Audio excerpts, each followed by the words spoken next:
আজকে আমাদের গণঅধিকার পরিষদের ত্রয়োদশ জাতীয় সংসদ নির্বাচনে গণঅধিকার পরিষদের পক্ষ থেকে টাকপো থেকে আমি দেবিদ্বার থেকে নির্বাচিত হয়েছি।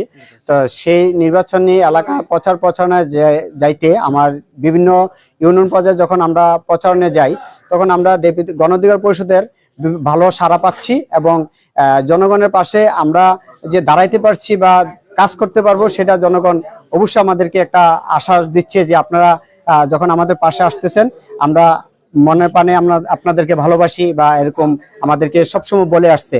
তো বিশেষ করেছে যে আমরা দেবিদ্বারে যদি গণঅধিকার পরিষদ আমরা নির্বাচিত হতে পারি, ইনশাল্লাহ আমরা দেবিদ্বারকে একটা মডেল দেবিদ্বার রূপান্তরিত করব।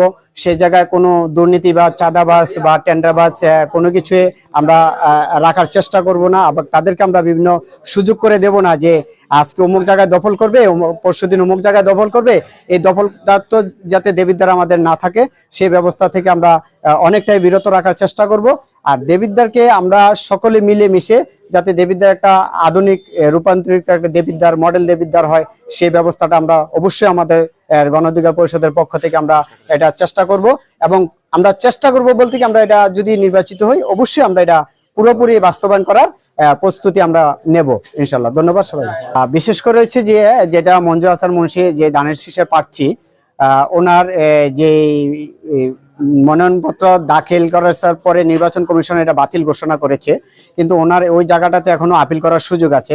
উনি ওই জায়গায় আপিল করে যদি উনি রাইট করে আসতে পারে অবশ্যই উনি নির্বাচন করবে, এটাতে আমাদের কোনো দ্বিমত নাই। আমি আমার জায়গা থেকে আমার নির্বাচন করব।